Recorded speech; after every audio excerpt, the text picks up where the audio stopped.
Olá, gente, tudo bom com vocês? Moment to Ama, com esse visual novo. Vamos lá, eu tenho uma palavra para o seu coração. Hoje eu quero falar de uma menina que fez a diferença em uma vida. E olha, não foi qualquer vida, não, foi uma pessoa importante na Síria. A gente está falando da escrava judia, né, da esposa de Naamã. Muitas vezes você já deve ter escutado a história de Naamã, né? Naamã foi um general sírio de guerra, homem experimentado, invadiu vários países, inclusive Israel, e uma dessas invasões ele tomou essa menina como escrava para sua esposa. Mas o que ela tem a ver aqui com o Moment to Ama? Essa história está em 2 Reis 5, de 1 a 3, e eu vou ler para vocês. Naamã, comandante do exército do rei da Síria, era grande homem diante do seu senhor e de muito conceito, porque por meio dele o Senhor tinha dado a vitória à Síria. Ele era herói de guerra, porém sofria de lepra. Tropas saíram da Síria e da terra de Israel, levando cativa uma menina, que ficou ao serviço da mulher de Naamã. Um dia, a menina disse à sua senhora: quem dera o meu senhor estivesse na presença do profeta que está em Samaria. Ele o curaria de sua lepra. Então Naamã foi contar isso ao seu senhor, dizendo: assim falou a jovem que é da terra de Israel. E o rei da Síria respondeu: vá, e eu enviarei uma carta ao rei de Israel. Eu quero falar um pouquinho dela para vocês no nosso Momento Ama. Só esses versículos, quantas lições poderosas essa menina nos trouxe, me trouxe, e eu quero compartilhar com você. A primeira lição que eu vejo aqui, que ela nos traz, é que ela não negou ajuda a quem levou a condição dela de escrava. Pensa só, você está num lugar onde você foi prejudicada, seja onde você for.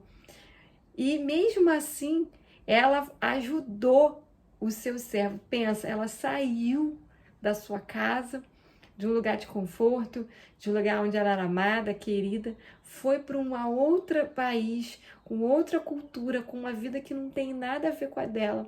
E mesmo assim, ela viu o sofrimento do seu Senhor e trouxe para ele uma palavra de esperança. Eu quero sempre trazer, né? Eu sempre coloco as mulheres da Bíblia para aqui para a gente trazer no dia de hoje.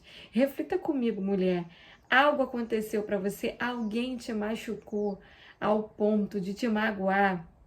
Essa menina, ela poderia ter todos os motivos do mundo de não ajudar esse homem, porque ela sabia quem era o profeta que poderia ajudar ela, porque ela sabia o Deus que ela cria.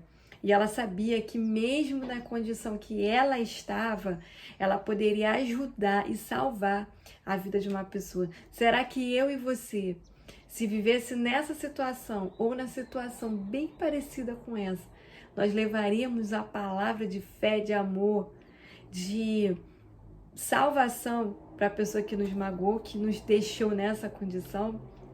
É muito profundo entender isso e saber que quando a gente abre o nosso coração para as pessoas que nos magoaram, para as pessoas que nos feriram, para as pessoas que nos caluniaram, para as pessoas que inventaram histórias sem fundamento sobre nós. Quando eu olho para trás, quando eu vejo isso, porque eu e você, como você também acontece comigo, será que podemos ser como esta menina? De entregar uma palavra e direcionar essa pessoa a ter uma salvação? Olha o que diz Romanos 12, 14 a 20. Abençoe aqueles que te perseguem. Abençoe e não amaldiçoem. Alegre-se com o que se alegram e chorem com o que se choram. Tenham o mesmo modo de pensar de uns para com os outros. Em vez de serem orgulhosos, sejam solidários com os humildes. Não sejam sábios aos seus próprios olhos. Não paguem a ninguém mal por mal. Procurem fazer o bem diante de todos. Se possível, do que depender de você, viva em paz com todas as pessoas. Meus amados, não façam justiça com as próprias mãos, nem dê lugar à ira de Deus, pois está escrito: a mim pertence a vingança, eu é que retribuirei, diz o Senhor. Faça o contrário. Se o inimigo tiver fome, dele de comer. Se tiver sede, dele de beber. Porque fazendo isso, você amontará brasas vivas sobre a cabeça dele. Não se deixem vencer pelo mal, mas vençam o mal com o bem. Olha o que ela fez. Exatamente isso que ela fez. Ela venceu o mal com o bem. Outra lição que eu vejo que ela colocou aqui é que a sua condição de escrava não deixou de acreditar em Deus. No versículo 3, ela fala, né? Ah, se o meu Senhor conhecesse o profeta do meu país. Olha só, mesmo ela vivendo um turbilhão de coisas, mesmo ela saindo da sua pátria, ela lembra do Deus que ela serve. Muitas vezes, coisas que nos faz nos magoar, principalmente com alguém da igreja, com um pastor, com um líder, com uma pessoa que você considerava referência, você se magoa com ela. Falar, não quero mais saber de igreja, não vou mais me envolver com igreja, não quero mais servir, não quero mais ajudar, porque igreja é tudo igual, e você acaba se esfriando do corpo de Cristo, sai, e aí quando você vê, você já está começando a fazer as práticas que o mundo oferece, porque você não está. O corpo de Cristo serve para eu e você fortificar e permanecer e continuar acesa a chama da fé, porque um ajuda o outro.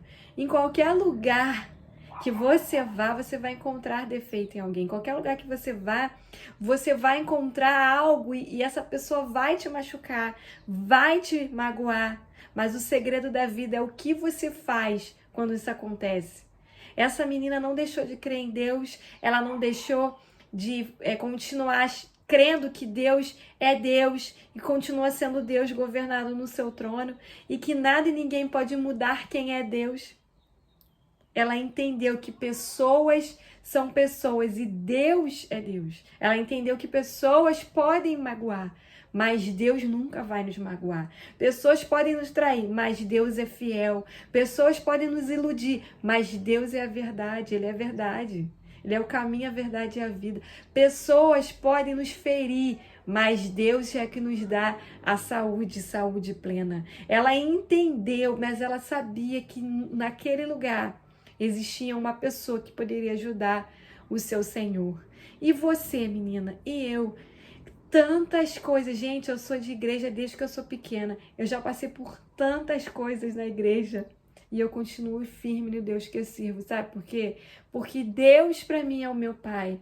E o que eu tenho com Ele não tem nada a ver com o que eu tenho com outras pessoas, né? Cada pessoa, com certeza um dia alguém vai falar, eu posso até falhar com você. Você pode falhar comigo, mas não é por isso que eu vou ficar longe do corpo de Cristo. Olha o que diz em Gênesis 45, 5, 8. Essa história de Gênesis é a história de José, né? E corpo, irmão, tudo isso tem a ver com a história de José. Os irmãos de José, olha o que os irmãos de José fizeram com ele.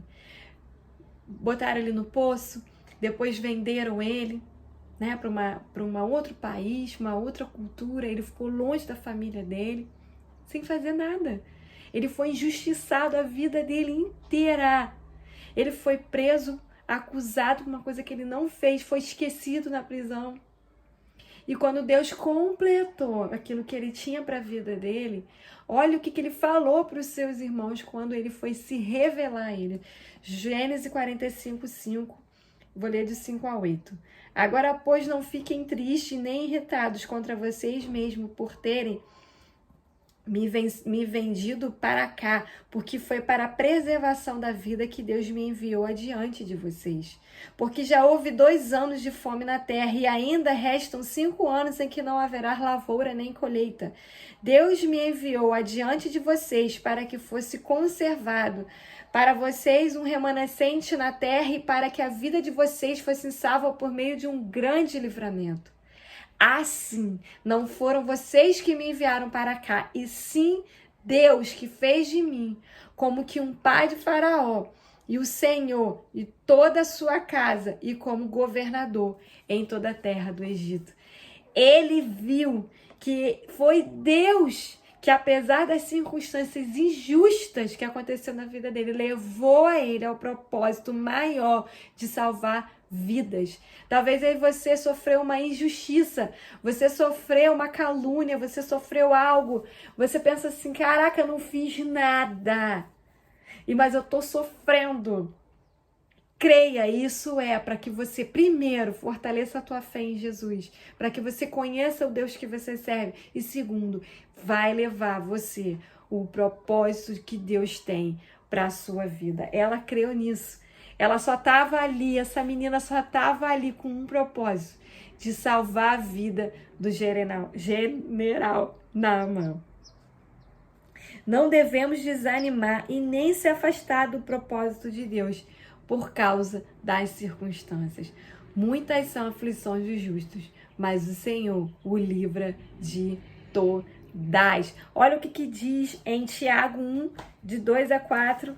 Eu vou ler para vocês. Meus irmãos, tenho por motivo grande alegria o fato de passarem por várias provações, sabendo que a provação da fé que produz perseverança. Ora, a perseverança deve ter ação completa para que vocês sejam perfeitos e íntegros sem que lhe falte nada.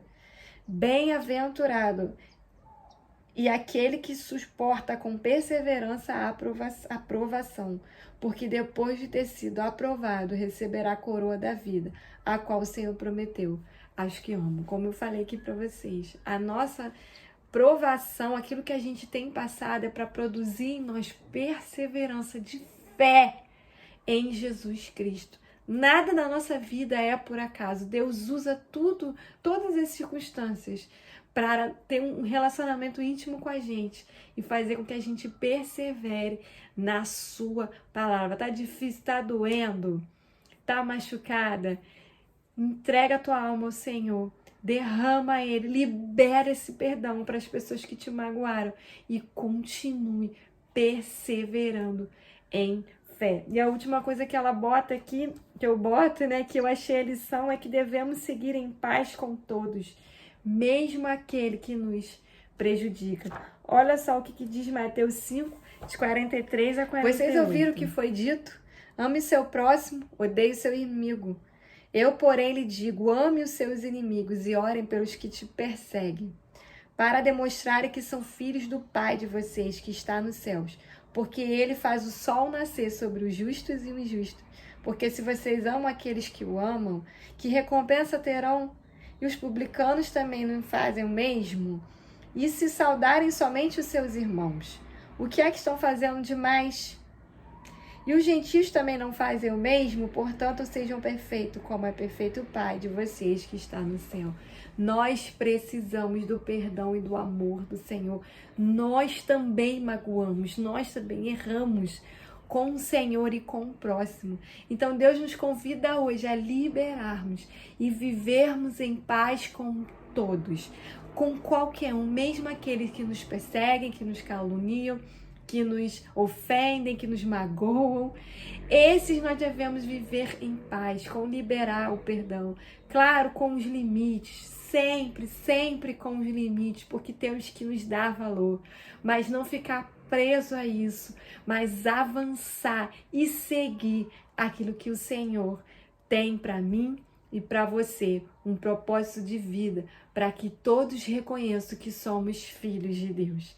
Amém? Essa lição poderosa dessa menina que nos trouxe hoje no Moment Woman possa levar para a sua vida como eu tenho levado para a minha. Não desanime, não afaste do Senhor por causa de pessoas, por causa de circunstâncias. Deus ainda é o melhor lugar para se estar, para se viver. Então, perdoa e permaneça em fé. Um beijo e a gente se vê. Tchau!